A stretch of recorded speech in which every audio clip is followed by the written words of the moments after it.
উনি এই মরুভূমির মাঝখান দিয়ে যাচ্ছিলেন, হঠাৎ করে জোহরের আজান হলো। জোহরের আজানের মধ্যে যখন আজান হয়ে গেল, উনি চিন্তা করলেন এখন নামাজটা পড়ে নেই, কিন্তু ওনার মস্কের ভিতরে কোনো পানি নাই, পানি শেষ হয়ে গেছে। উনি চিন্তা করলেন হায় হায় পানি শেষ হয়ে গেছে, এখন আমি ওযু করবো কিভাবে? ওযু না করলে তো আমি নামাজ পড়তে পারবো না। উনি পানির সন্ধান করতেছে, মরুভূমির মধ্যে পানির সন্ধান করতেছে, কোনো পানি উনি খুঁজে পায় না।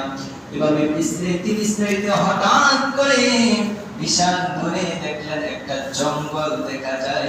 জোরে জোরে কন্যা সুবহানাল্লাহ। অনেক দূরে একটা জঙ্গল। উনি মনে মনে ভাবতেন যেহেতু জঙ্গলের ব্যবস্থা আল্লাহ করে রাখছেন ওইদিকে, হয়তো জঙ্গলের ভিতরে পানিও থাকতে পারে। উনি দৌড়ে জঙ্গলের কাছে গেলেন, যে দেখতেছে জঙ্গলের ভিতরে একটা সুন্দর কুঁড়ে ঘর দেখা যায়। জোরে জোরে কন্যা সুবহানাল্লাহ।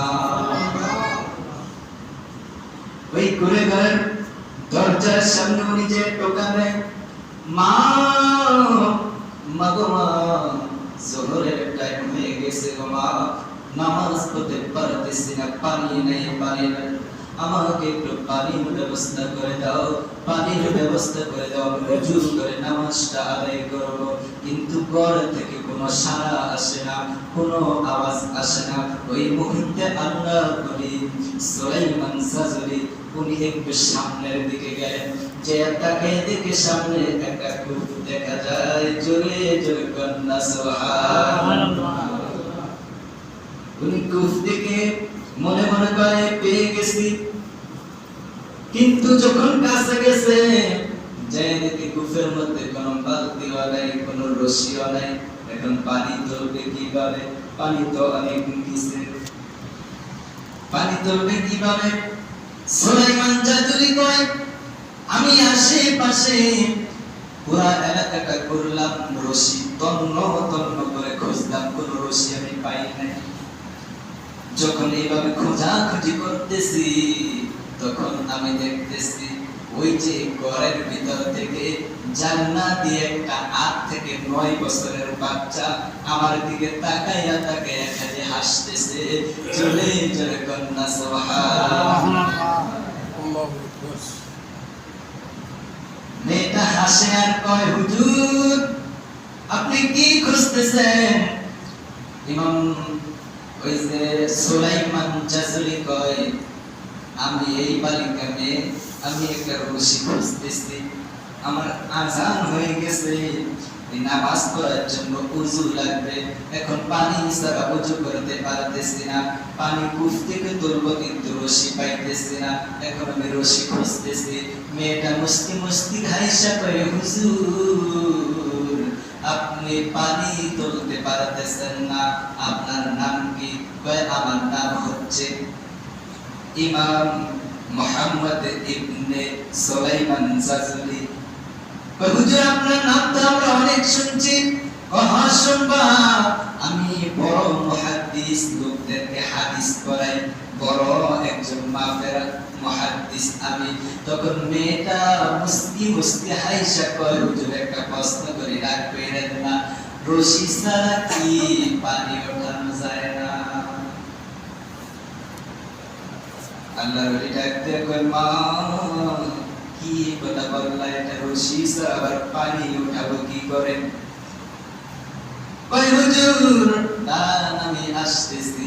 মেয়েটা ঘর থেকে পার হইয়া আসলেন, একটা পাথরের টুকরা নিয়ে ওই কূপের সামনে রাখলেন, রাইখা পাথরের উপরে দাঁড়াইয়া দাঁড়াইয়া কি যেন পড়লেন, মনে মনে কি যেন কইরা ওই কূপের মধ্যে থুতু দিছে। থুতু দেওয়ার সাথে সাথে পানিগুলো উঠতে উঠতে উঠতে কূপের সমান হয়ে গেছে। জোরে জোরে কন্যা সুবহানাল্লাহ। হুজুর আশ্চর্য হয়ে গেলেন। ইমাম সুলাইমান জাজুলি কয়, এ মা তুমি এই ক্ষমতা পাইলে কোথায় থেকে? জীবনে কত দেশে আমি সফর করলাম, এমন ঘটনা তো আমি আর দেখি নাই। মেয়েটা দৌড়ে ঘরের ভিতরে যে ঢুকে গেল, আর হুজুর এখানে ওযু করলেন নামাজ পড়িয়া উনি দরজার সামনে যে ডাকতেছে মা, ও মা, এই ক্ষমতা তুমি কোথায় থেকে পাইলা? আমাকে তুমি বলো, একটু আমাকে তুমি বলো, এই ক্ষমতা কোথায় থেকে পাইলা? মেয়েটা ডাকতে কয় হুজুর, এই ক্ষমতা পৃথিবীর কোথায় থেকে আমি পাই নাই, এই ক্ষমতা একমাত্র আমার নবীজির দুরূদের বরকত। জোরে জোরে কন্যা সুবহানাল্লাহ। তাহলে এই দুরূদ পড়ার দরকার আছে না? নবী কয়, ও উম্মত, তোমরা ওযু ছাড়া তোমরা দুরূদ শরীফ আদায় কইরো না।